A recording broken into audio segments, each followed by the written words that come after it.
Saturday and Sunday, March 14th and 15th at Longwood University in Virginia, here on American History TV on C-SPAN 3. Each week, American History TV's Real America brings you archival films that help to tell the story of the 20th century. On Bloody Sunday, March 7, 1965, 600 unarmed civil rights activists were attacked with clubs and tear gas on Selma, Alabama's Edmund Pettus Bridge. Images of the bloody members of the Selma voting rights movement gained attention around the world. 8 days later, on March 15, 1965, President Lyndon Johnson spoke to a joint session of Congress, asking for the introduction and passage of a voting rights law and appealing for equal rights for all Americans. And now here's President Johnson's entire 48-minute speech. Mr. Speaker, the President of the United States.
Members of the Congress, I have the great pleasure, the highest privilege, and the distinguished, and I might also say personal honor, of presenting to you the President of the United States.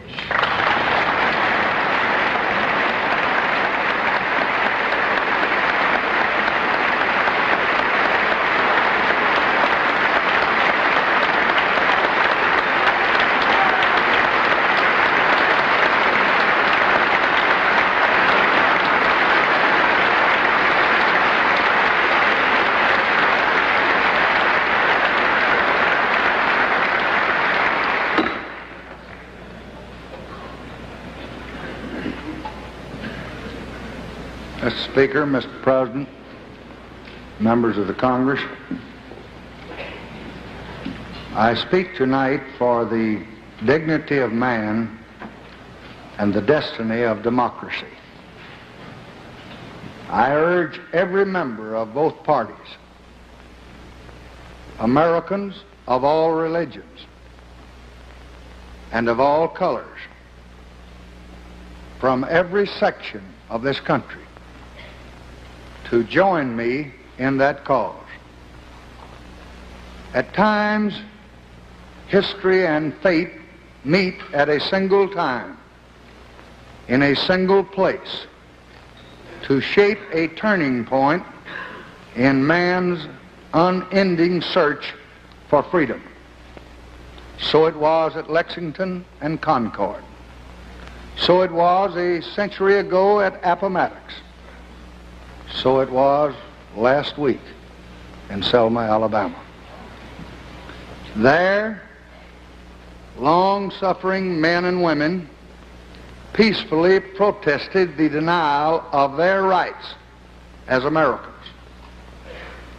Many were brutally assaulted. One good man, a man of God, was killed. There is no cause for pride in what has happened in Selma. There is no cause for self-satisfaction in the long denial of equal rights of millions of Americans. But there is cause for hope and for faith in our democracy in what is happening here tonight. For the cries of pain and the hymns and protests of oppressed people have summoned into convocation all the majesty of this great government, the government of the greatest nation on earth. Our mission is at once the oldest and the most basic of this country: to right wrong, to do justice, to serve man. In our time, we have come to live with the moments of great crisis. Our lives have been marked with debate about great issues: issues of war and peace, issues of prosperity and depression. But rarely in any time does an issue lay bare the secret heart of America itself. Rarely are we met with a challenge not to our growth or abundance or our welfare or our security, but rather to the values and the purposes and the meaning of our beloved nation. The issue of equal rights for American Negroes is such an issue. And should we defeat every enemy, and should we double our wealth and conquer the stars and still be unequal to this issue, then we will have failed as a people and as a nation. For with a country as with a person, what is a man profited if he shall gain the whole world and lose his own soul?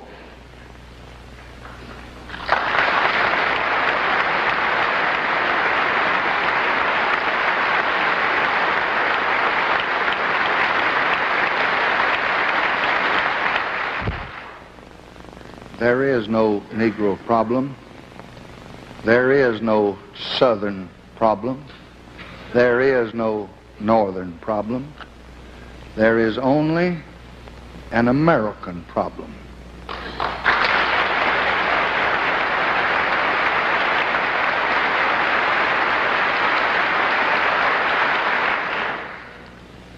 And we are met here tonight as Americans, not as Democrats or Republicans. We are met here as Americans to solve that problem. This was the first nation in the history of the world to be founded with a purpose. The great phrases of that purpose still sound in every American heart, North and South. All men are created equal. Government by consent of the governed. Give me liberty or give me death. Well, those are not just clever words, or those are not just empty theories. In their name, Americans have fought and died for 2 centuries. And tonight, around the world, they stand there as guardians of our liberty, risking their lives. Those words are a promise to every citizen that he shall share in the dignity of man. This dignity cannot be found in a man's possessions. It cannot be found in his power or in his position. It really rests on his right to be treated as a man equal in opportunity to all others. It says that he shall share in freedom. He shall choose his leaders, educate his children, provide for his family according to his ability, and his merits as a human being. To apply any other test, to deny a man his hopes because of his color or race or his religion or the place of his birth is not only to do injustice, it is to deny America and to dishonor the dead who gave their lives for American freedom.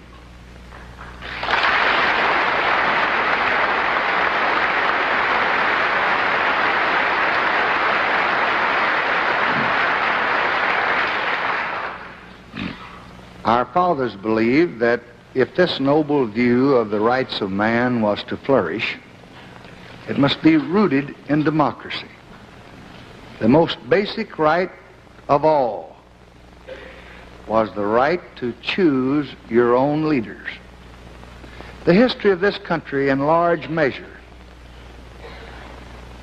is the history of expansion of that right to all of our people.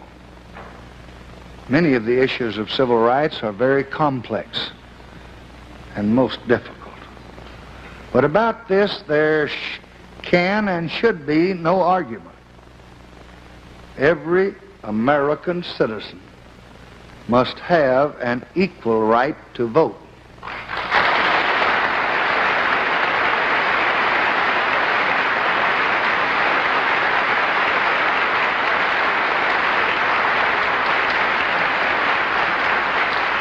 There is no reason which can excuse the denial of that right. There is no duty which weighs more heavily on us than the duty we have to ensure that right.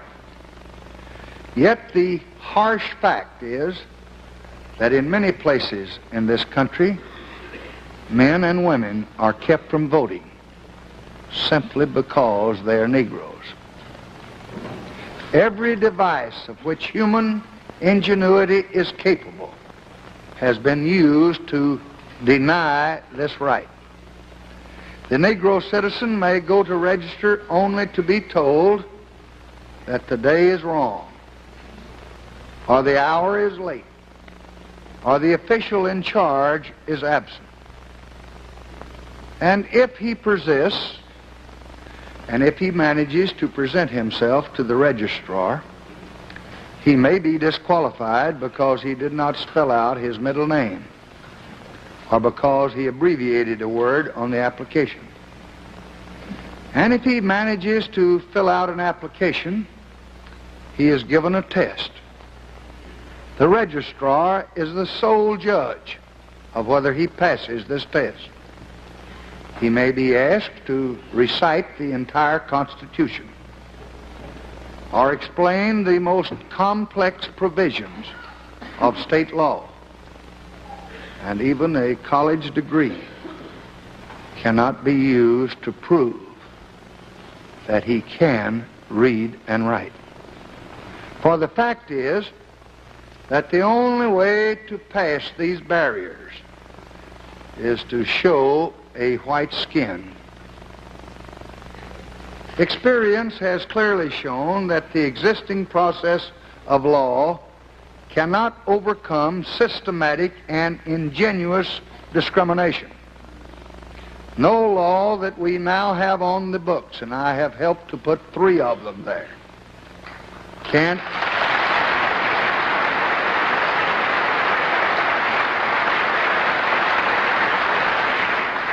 ensure the right to vote when local officials are determined to deny it. In such a case, our duty must be clear to all of us. The Constitution says that no person shall be kept from voting because of his race or his color. We have all sworn an oath before God to support and to defend that Constitution. We must now act in obedience to that oath.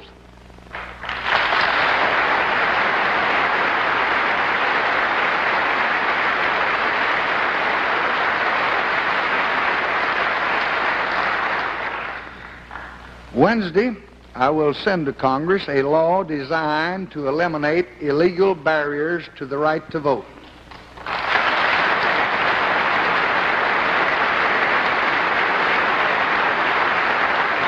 The broad principles of that bill will be in the hands of the Democratic and Republican leaders tomorrow. After they have reviewed it, it will come here formally as a bill. I am grateful for this opportunity to come here tonight at the invitation of the leadership to reason with my friends, to give them my views, and to visit with my former colleagues. I've had prepared a more comprehensive analysis of the legislation, which I had intended to transmit to the clerk tomorrow, but which I will submit to the clerks tonight. But I want to really discuss with you now briefly the main proposals of this legislation. This bill will strike down restrictions to voting in all elections.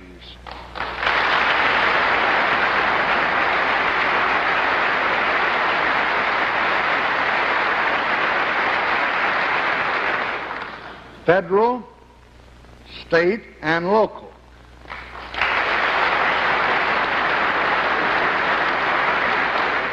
Which have been used to deny Negroes the right to vote. This bill will establish a simple, uniform standard which cannot be used, however ingenious the effort to flout our Constitution. It will provide for citizens to be registered by officials of the United States government.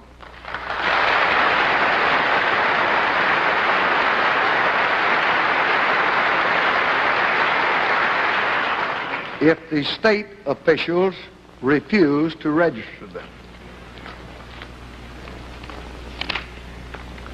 It will eliminate tedious, unnecessary lawsuits which delay the right to vote.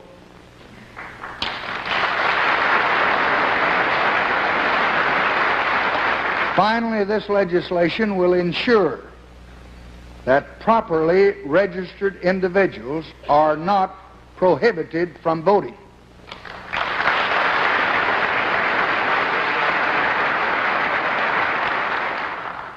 I will welcome the suggestions from all the members of Congress.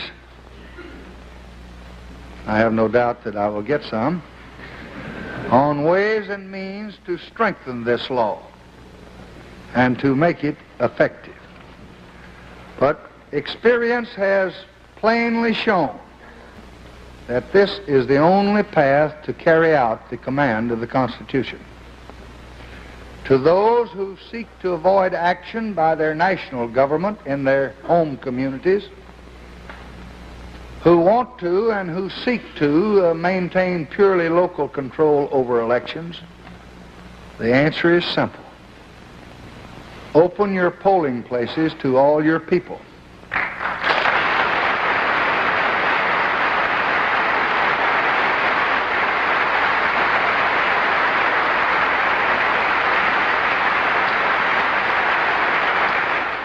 Allow men and women to register and vote whatever the color of their skin.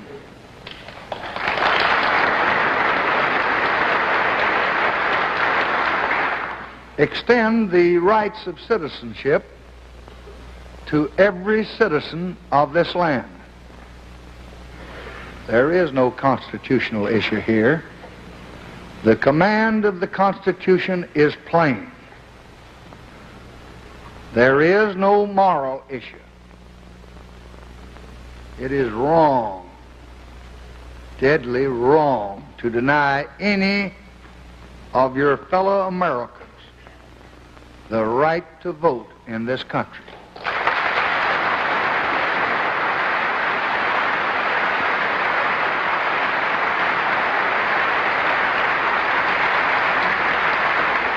There is no issue of states' rights or national rights. there is only the struggle for human rights.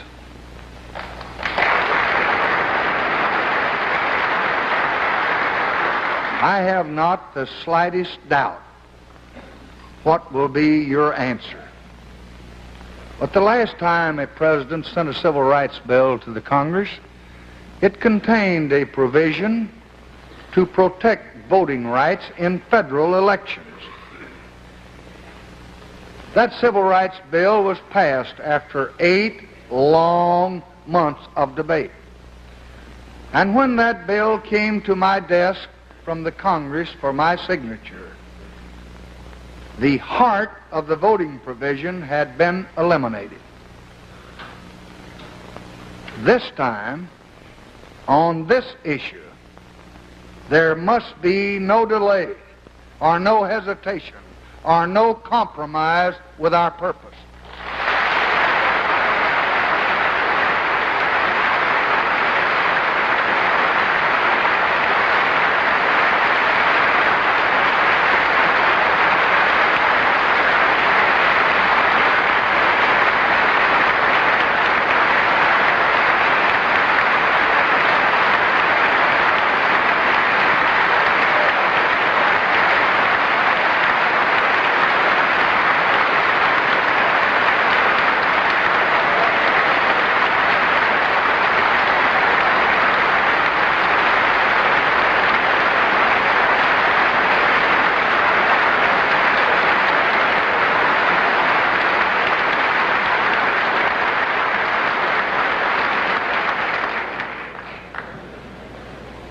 We cannot, we must not refuse to protect the right of every American to vote in every election that he may desire to participate in.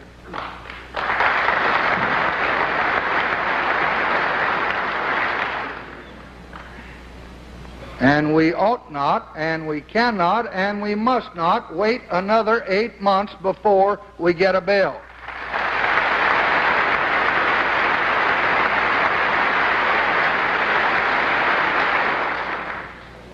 We have already waited 100 years and more, and the time for waiting is gone.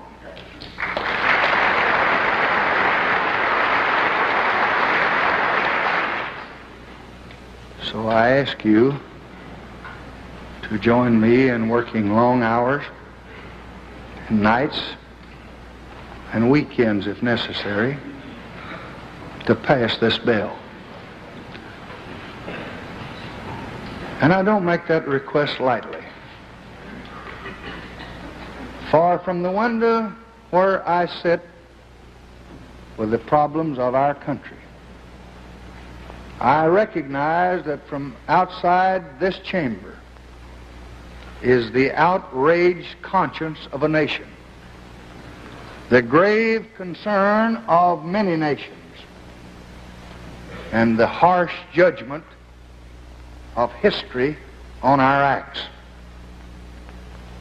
But even if we pass this bill, the battle will not be over.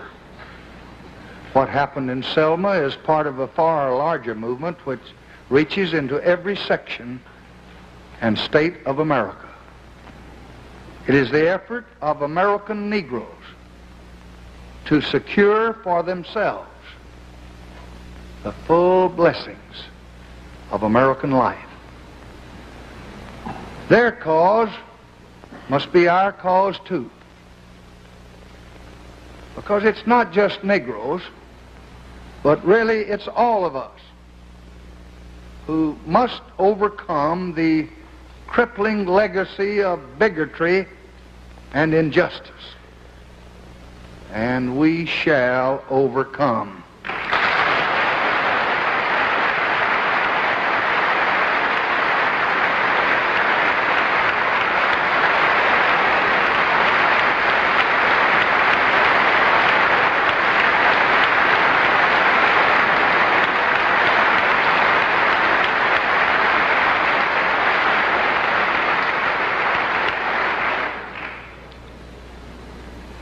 As a man whose roots go deeply into Southern soil, I know how agonizing racial feelings are. I know how difficult it is to reshape the attitudes and the structure of our society. But a century has passed, more than 100 years, since the Negro was freed. And he is not fully freed tonight. It was more than 100 years ago that Abraham Lincoln, a great president of another party, signed the Emancipation Proclamation. But emancipation is a proclamation and not a fact. A century has passed, more than 100 years, since equality was promised. And yet the Negro is not equal. A century has passed since the day of promise, and the promise is unkept. The time of justice has now come. And I tell you that I believe sincerely that no force can hold it back. It is right in the eyes of man and God that it should come. And when it does, I think that day will brighten the lives of every American.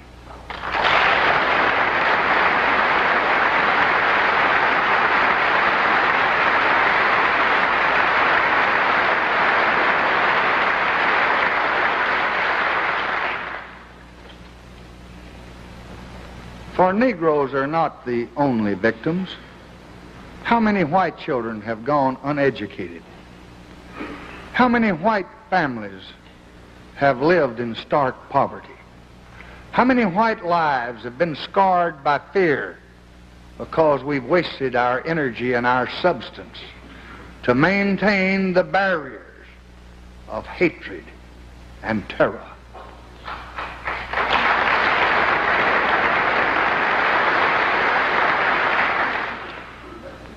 And so I say to all of you here and to all in the nation tonight, that those who appeal to you to hold on to the past do so at the cost of denying you your future. This great, rich, restless country can offer opportunity and education and hope to all black and white, all north and south, sharecropper and city dweller. These are the enemies. Poverty, ignorance, disease, they are enemies, not our fellow man, not our neighbor. And these enemies too, poverty, disease, and ignorance, we shall overcome.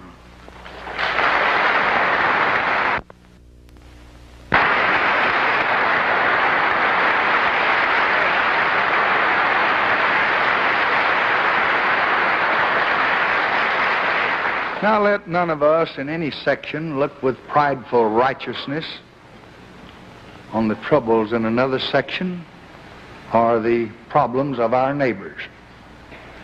There's really no part of America where the promise of equality has been fully kept. In Buffalo as well as in Birmingham, in Philadelphia as well as Selma, Americans are struggling for the fruits of freedom. This is one nation.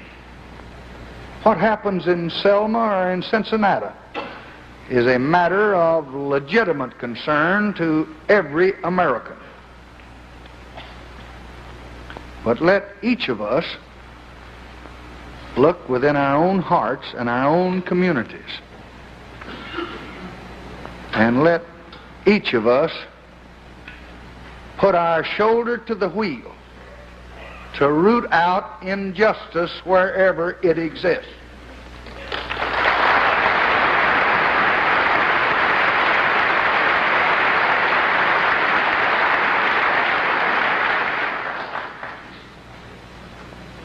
As we meet here in this peaceful, historic chamber tonight, men from the South, some of whom were at Iwo Jima, men from the North who have carried Old Glory to far corners of the world and brought it back without a stain on it, men from the East and from the West are all fighting together without regard to religion or color or region in Vietnam. Men from every region fought for us across the world 20 years ago. And now in these common dangers and these common sacrifices, the South made its contribution of honor and gallantry no less than any other region of the great republic. And in some instances, a great many of them more. And I have not the slightest doubt that good men from everywhere in this country, from the Great Lakes to the Gulf of Mexico, from the Golden Gate to the harbors along the Atlantic, will rally now together in this cause to vindicate the freedom of all Americans.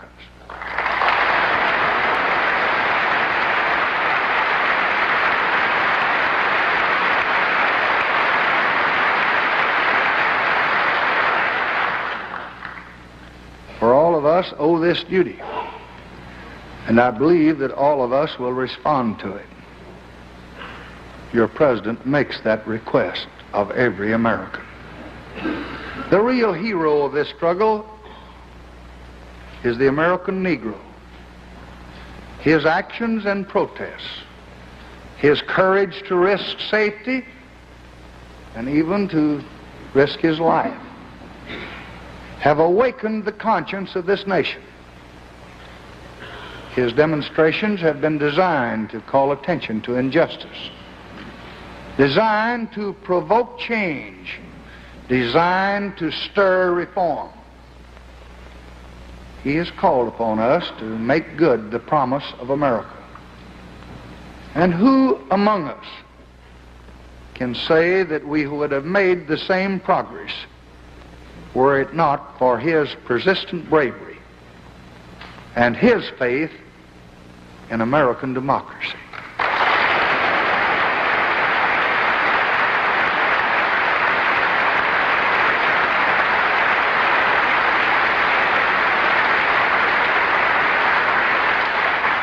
For at the real heart of battle for equality is a deep-seated belief in the democratic process. Equality depends not on the force of arms or tear gas, but depends upon the force of moral right, not on recourse to violence, but on respect for law and order.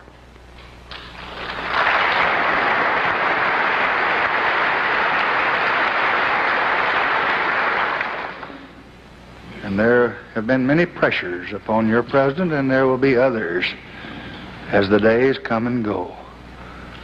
But I pledge you tonight that we intend to fight this battle where it should be fought, in the courts and in the Congress and in the hearts of men.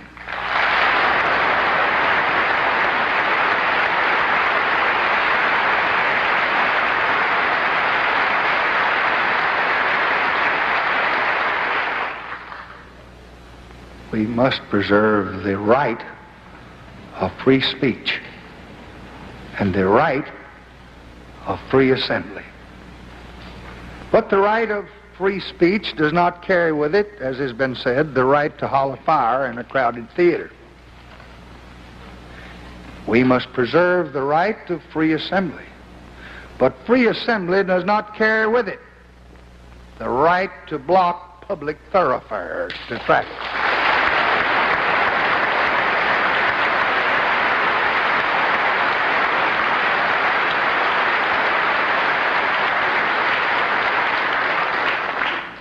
We do have a right to protest and a right to march under conditions that do not infringe the constitutional rights of our neighbors. And I intend to protect all those rights as long as I am permitted to serve in this office.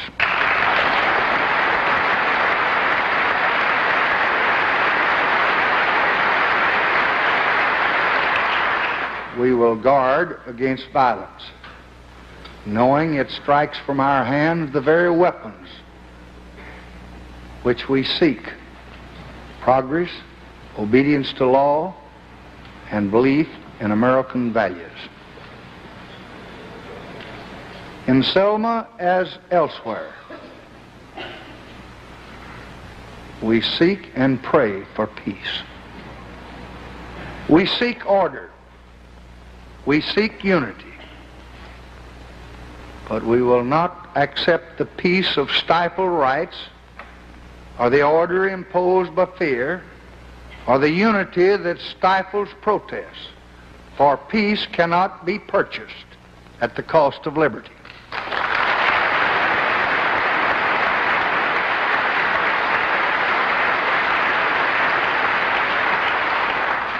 In Selma tonight, as in every, and we had a good day there, as in every city, we are working for a just and peaceful settlement.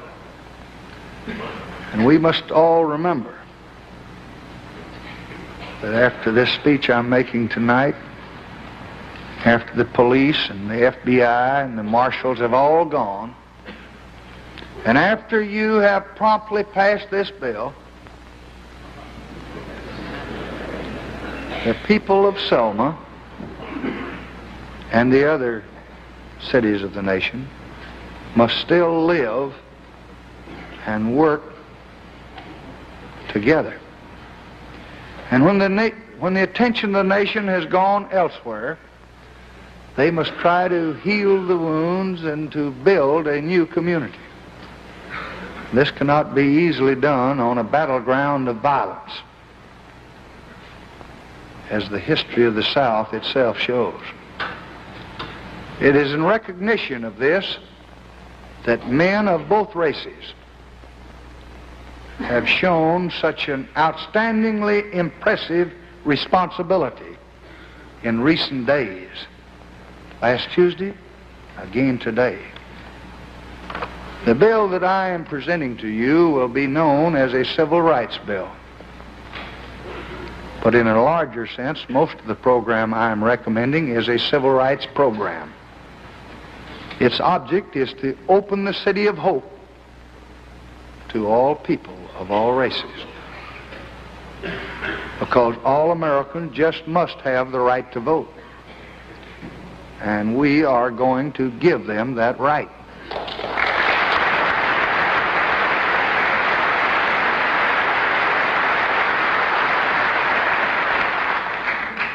All Americans must have the privileges of citizenship, regardless of race. And they are going to have those privileges of citizenship, regardless of race.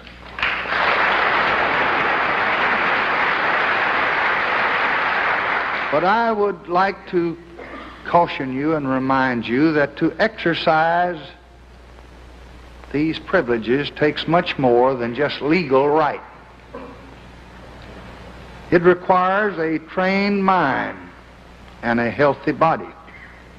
It requires a decent home and the chance to find a job and the opportunity to escape from the clutches of poverty. Of course, people cannot contribute to the nation if they are never taught to read or write. If their bodies are stunted from hunger, if their sickness goes untended, if their life is spent in hopeless poverty, just drawing a welfare check. So we want to open the gates to opportunity. But we're also going to give all our people, black and white, the help that they need to walk through those gates. My first job after college was as a teacher in Cotulla, Texas, in a small Mexican-American school. Few of them could speak English, and I couldn't speak much Spanish. My students were poor, and they often came to class without breakfast, hungry. And they knew, even in their youth, the pain of prejudice.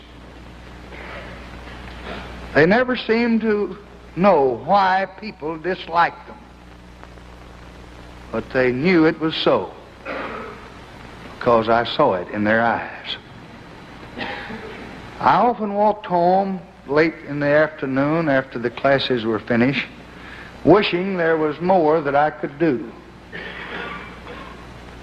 But all I knew was to teach them the little that I knew, hoping that it might help them against the hardships that lay ahead.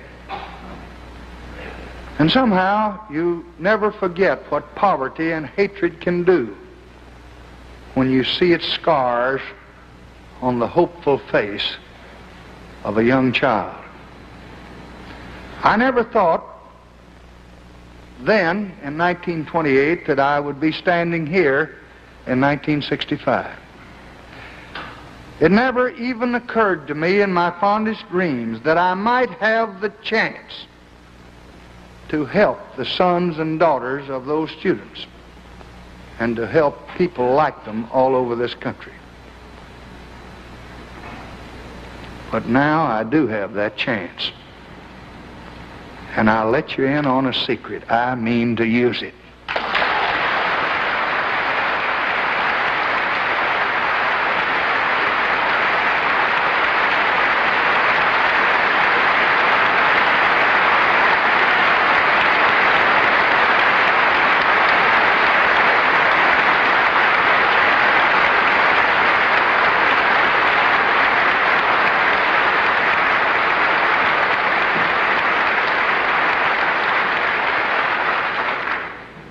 And I hope that you will use it with me. This is the richest and the most powerful country which ever occupied this globe. The might of past empires is little compared to ours.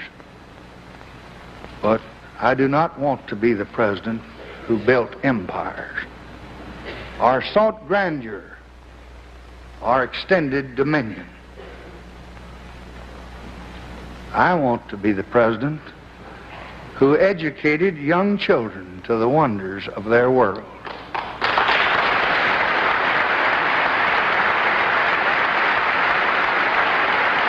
I want to be the president who helped to feed the hungry and to prepare them to be taxpayers instead of tax eaters.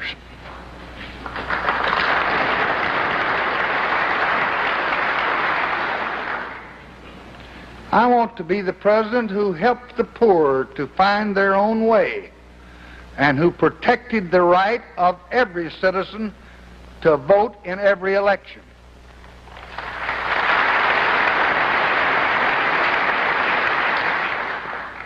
I want to be the president who helped to end hatred among his fellow men and who promoted love among the people of all races and all regions and all parties.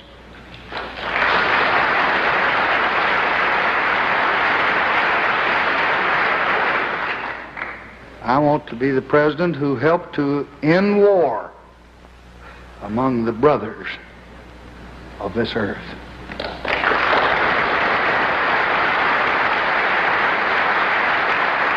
And so at the request of your beloved Speaker and the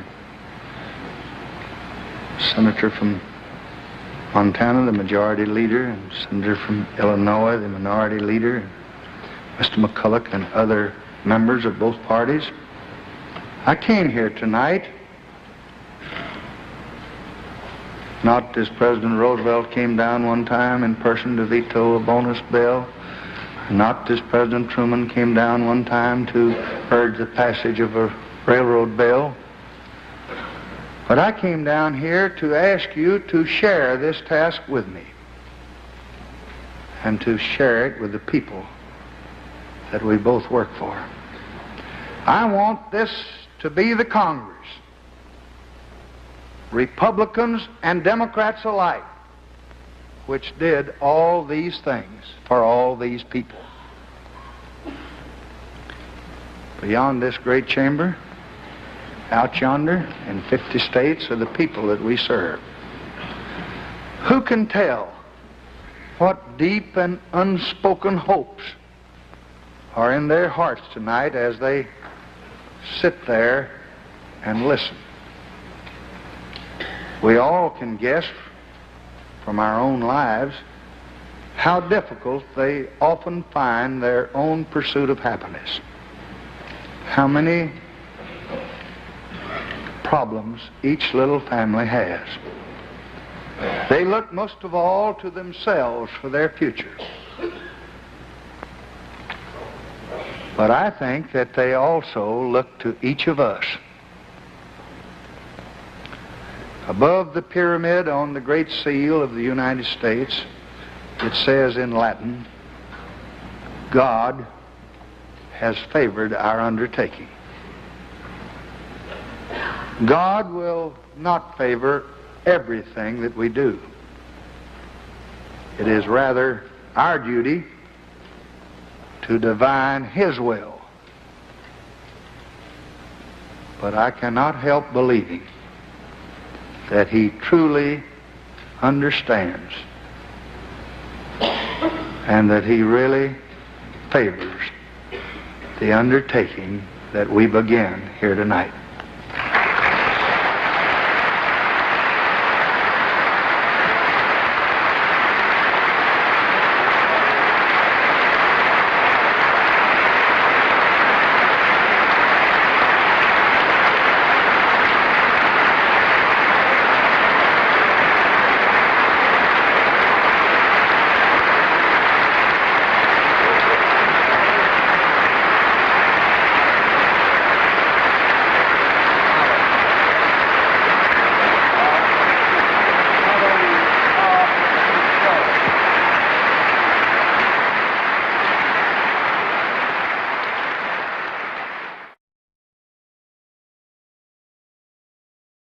$100